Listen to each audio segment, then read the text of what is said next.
Pak Al-Fatih, kita lanjutkan kembali Pak. Selain dari Bumi tadi ada BRMS juga Pak Al-Fatih. Hari ini juga mengalami penguatan signifikan dan ditutup di level 256. Ada beberapa penanya yang masuk di WhatsApp interaktif kami Pak Al-Fatih. Yang pertama saya akan coba sapa. Ini tampaknya tidak menyebutkan nama dan lokasi. BRMS sudah punya di 225. Ini sudah profit. Kemudian Ibu Nirli yang ada di Bogor, Jawa Barat juga menanyakan saham BRMS 1 minggu ke depan sudah ambil posisi di 238. Artinya kedua penanya masuk ini sudah profit Pak Al-Fatih dengan penguatan signifikan Pak Al-Fatih di 256. Bagaimana untuk target resisten selanjutnya demi memaksimalkan profit yang sudah ada saat ini? Halo Pak Al-Fatih. Harga ya Ya, harganya udah menembus ya, ya. menembus satu pola konsolidasi yang terjadi Juli Agustus. Itu di Juli Agustus itu resistensinya pada saat itu di 248 ya. Jadi saat ini selama tidak turun di bawah 248 itu aman ya dan masih punya potensi kenaikan. Secara teoritis target pertama mungkin di sekitar 272, lalu berikutnya ada di sekitar 280 ya. Jadi antara 272 280 itu target jangka menengahnya ya. Sedangkan batas risikonya di 247 gitu ya. Jadi kalau kita beli di bawah itu ya aman aja sih, tunggu aja kalau misalnya 247 nggak kuat baru mungkin profit taking ya, tapi selama dia tidak turun di bawah 247 tahan aja. Oke, secara analisis Anda Pak Al-Fatih, level berapa yang direkomendasikan untuk profit taking Pak? Paling tidak mengamankan profit yang sudah ada ataupun untuk melakukan profit taking sebagian Pak Al-Fatih? Ya, tadi ya di atas 270, kemudian berikutnya 280 sampai dengan 290 itu level-level yang secara bertahap ya boleh dijual sahamnya. Ketika sudah melakukan profit taking, kemudian untuk masuk kembali direkomendasikan di level berapa Pak? Nanti kita lihat dulu pola yang terjadi ya, koreksi-koreksinya seberapa jauh, seberapa lama, nanti kita akan lihat lagi support-supportnya di mana. Baik level 270, 280 dan 290 yang bisa diperhatikan untuk Anda pemirsa yang sudah ambil posisi di bawah level 247 dan sudah profit dan level tersebut direkomendasikan untuk profit taking sebagian dan lagi-lagi keputusan investasi tetap ada di tangan para investor dan trader pasar modal Indonesia. Dan sebelum kita lanjutkan kita akan coba lihat terlebih dahulu saham-saham pilihan apa saja yang direkomendasikan oleh Bapak Muhammad Al-Fatih untuk perdagangan esok hari jelang libur akhir pekan. Dapat Anda saksikan juga di layar televisi Anda dan ternyata dua saham ada Bumi, BRMS baru saja kita bahas pemirsa. Direkomendasikan buy untuk Bumi di 166 hingga 200, BRMS di 247 hingga 280, PNBN di 2050 hingga 2830 direkomendasikan buy dan terakhir Telkom yang hari ini mengalami koreksi yang cukup dalam setelah mengalami penguatan signifikan di hari sebelumnya juga direkomendasikan buy di 4550 hingga 4850. Empat saham pilihan yang direkomendasikan dan lagi-lagi keputusan investasi tetap ada di tangan para investor dan trader pasar modal Indonesia. Baik Pak Al-Fatih, kita lanjutkan kembali Pak. Empat saham pilihan yang Anda rekomendasikan Ya. BRMS dan Bumi sudah kita bahas ini. Langsung saja kita ke saham pilihan yang ketiga Pak Al-Fatih. Ada PNBN ini. Analisisnya atau pertimbangan mungkin merekomendasikan saham ini terutama dari sisi teknikalnya Pak? Ya, jadi sebenarnya dari bulan April itu udah naik kencang ya dari angka 760 hingga ke hampir 2000 ya. Lalu kemudian sejak Juni sampai dengan Agustus ini konsolidasi di antara sekitar 1.500 sampai dengan 2.000 ya. Tapi dalam 3 hari terakhir, 4 hari terakhir itu dia sudah melampaui konsolidasi yang terjadi di 2000 itu ya dengan volume yang cukup tinggi ya. Jadi ini menunjukkan bahwa minat beli market terhadap saham ini masih sangat tinggi ya. Nah, secara teoritis pola-pola yang terjadi dari bulan Juni itu memberikan target di sekitar 2.500 ya, sedangkan tadi 2.000 adalah batas risikonya. Jadi Oke. kalau ada koreksi masih ada kesempatan beli selama tidak turun di bawah 2.000, potensi ke arah 2.500, 2.600 masih terbuka. Baik, penutupan di sesi kedua hari ini ada di 2.250 menguat di 4,65% untuk PNBN. Kita beralih ke saham pilihan selanjutnya ada Telkom. Ini juga cukup menarik Pak Al-Fatih. Perdagang kemarin mengalami penguatan signifikan, hari ini mengalami koreksi yang cukup dalam. Apakah memang momentum koreksi ini bisa dimanfaatkan untuk Telkom? Penutupan hari ini 4570 melemah di 3,79%.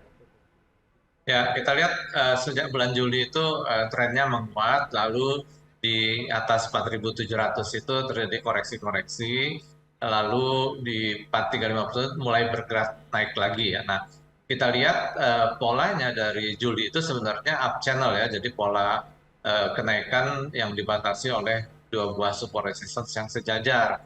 Nah, koreksi yang terjadi pagi tadi ya, kemudian kan berhasil koreksi yang terjadi hari ini itu masih dalam area-area apa namanya area-area channel naik itu. Jadi koreksi ini saya rasa masih koreksi-koreksi wajar, apalagi koreksinya terjadi dengan volume yang lebih Ya, kecil daripada kenaikan kemarin ya. Jadi ini ada opportunity untuk melakukan pembelian dalam tren baik. naik ini. Dengan memanfaatkan koreksi yang terjadi 3,79%, 4.570. Pak Alfati, dan tampaknya Oke. pertanyaan yang masuk ini cukup banyak yang menanyakan saham-saham di sektor energi ini, Pak. Yang pertama saya akan coba bahas terlebih dahulu. Ibu Jenny ini menanyakan PRMS, sudah kita bahas tadi, kita lanjutkan ke pertanyaan selanjutnya. Bapak Yahya di Jakarta, bagaimana prospek jangka pendek untuk TINS sudah ambil posisi di 1570, Pak? Ya, oke, Timah. Ya, Timah ini apa namanya? Kita lihat trennya naik ya dari bulan Juli, tetapi kemudian di pertengahan Agustus ini mulai terjadi koreksi. Nah, koreksinya ini yang kita harus sangat hati-hati melihat apakah koreksinya ini sudah akhir daripada tren kenaikannya. Untuk jangka pendek, ya, tapi untuk jangka menengah ini masih apa namanya konsolidasi. Jadi kuncinya nanti adalah kalau sampai turun di bawah 1450, ya. nah ini menjadi satu tren turun ya. Nah dan kemudian batas 1525, 1530, kalau mampu naik di atas itu maka dia bisa melanjutkan kenaikan. Jadi saat ini masih trading-trading dalam range yang tipis ya. Oke. Selanjutnya ada Bapak Mahmudin Sregar dari Medan. Untuk Harum, Pak, sampai dengan akhir bulan sudah punya di 1690. Oke, Harum saat ini mencoba menguat ya, dan kalau kita lihat penurunan yang terjadi dari bulan Agustus ini sedang menguji resistensinya ya untuk mengubah tren turun dari Agustus itu menjadi tren naik. Nah, kuncinya itu ada di 1730 ya. Jadi kalau dia mampu naik di atas 1730 dengan volume yang cukup besar, resisten berikutnya di 1830 sampai dengan 1950. Batas risiko saat ini ada di 1660, dengan spot berikutnya ada di 1580. Oke, selanjutnya ada Bapak Yunus ini dari Glodok. Pak Al-Fatih bisa pantau untuk Adaro Mineral analisisnya, Pak? Ada Ruiner ADMR. Oke, ADMR terkoreksi dalam beberapa seminggu 2 minggu ini. Sekarang mendekati area-area support ya di 1600 sampai dengan 1560 ya. Jadi di area-area itu nanti kita lihat apakah minat beli itu akan menguat atau enggak gitu ya. Dan kalau jadi menguat mungkin menjadi kesempatan ya untuk melakukan koleksi di sana. Oke, selanjutnya ada Bapak Dana dari Jakarta. Antam, apakah masih bisa hold tidak? Entry di 1700, Pak Al-Fatih. Ya, Antam batas risikonya mungkin di 1970 ya. Sebenarnya ini trennya udah mulai turun ya dari Agustus, dan di bawah 1970 itu lanjut tren turunnya berlanjut ya. Jadi eh, kalau misalnya ada satu kenaikan dan batas resistance saat ini di 2070. Jadi kalau misalnya ada kenaikan dan menjelang 2070 nggak kuat, sebaiknya dijual dulu ya. Apalagi kalau sampai turun di bawah 1970 karena di sana support Oke, baik. karena Ambil posisinya cukup bagus sih Pak, sudah profit di 1700 ini. Tadi ya. juga disampaikan level support yang bisa diperhatikan untuk profit taking dari posisi saat ini. Selanjutnya saya akan coba sapa Bapak Andre yang ada di BSD Tangerang untuk Medco. Sudah ambil posisi di 588 Pak Alfati. Medco kemarin juga sudah mengalami penguatan signifikan dan hari ini Medco masih melanjutkan penguatan di 775. Analisis Anda? Ya, sekarang ini dia ada di resistance Fibonacci ya. Nah, supportnya itu yang terdekat ada di 770, berikutnya ada di 735 ya. Nah, jadi kita biarkan aja dulu koreksi sampai seberapa. Semakin apa support ditembus, tentu kenaikannya akan semakin melemah ya. Tapi karena kita kan posisinya di bawah ya, jadi Ya. mungkin kita biarkan dulu dia koreksinya sampai mana dan ketika rebound maka penurunan itu menjadi support pentingnya gitu ya. Kalau saat ini sih kemungkinan ada koreksi ya. Bisa juga sih dijual dulu sebagian, nanti Oke. kita keep. Baik, kita beralih ke saham bank digital, Pak Al-Fatih, BBYB. Ada Bapak Anggiat dari Bekasi ini menanyakan untuk BBYB sudah ambil posisi di 1.600, nyangkut sepertinya. Hari ini di 12.45, Pak. Ya, kita melihat sebenarnya kan tren turun udah ada di pertengahan Agustus ya, dan sekarang rebound, tapi kalau tren turun tuh rebound tuh bisa-bisa hanya sebentar dan kemudian anjlok lagi. Nah, ini kuncinya di 1190, kalau turun di bawah 1190 berarti dia lanjut tren turunnya. Sedangkan kenaikan kalau mampu naik di atas 1270, maka tren turunnya mungkin akan mereda dan akan berubah menjadi sideways. Oke, selanjutnya tanpa menyebutkan nama dan lokasi, masih dari bank digital, Arto 9875, nyangkut juga sepertinya karena penutupan hari ini di 8.700, Pak Al-Fatih.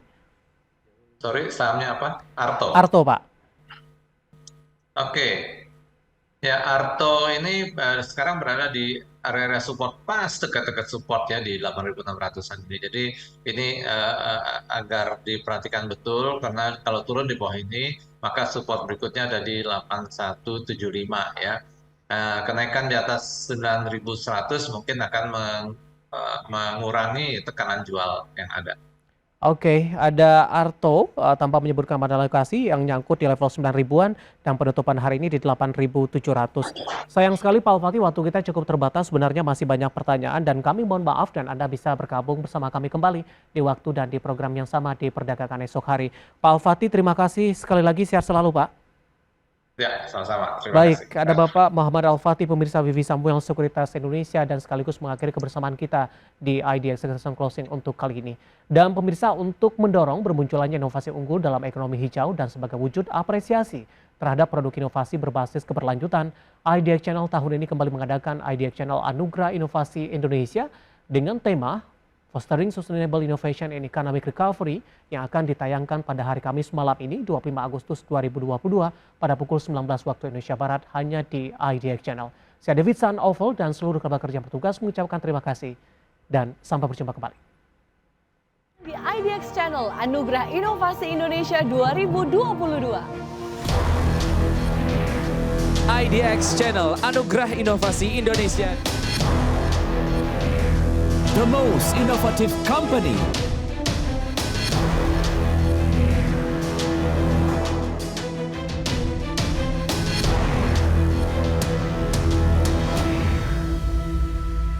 IDX Channel Anugerah Inovasi Indonesia tahun 2022 adalah suatu ajang penganugerahan dan apresiasi kepada perusahaan-perusahaan yang telah menunjukkan inisiatif inovasi yang unggul, berdampak luas, dan berkelanjutan. Saksikan IDX Channel Anugerah Inovasi Indonesia 2022 hanya di IDX Channel.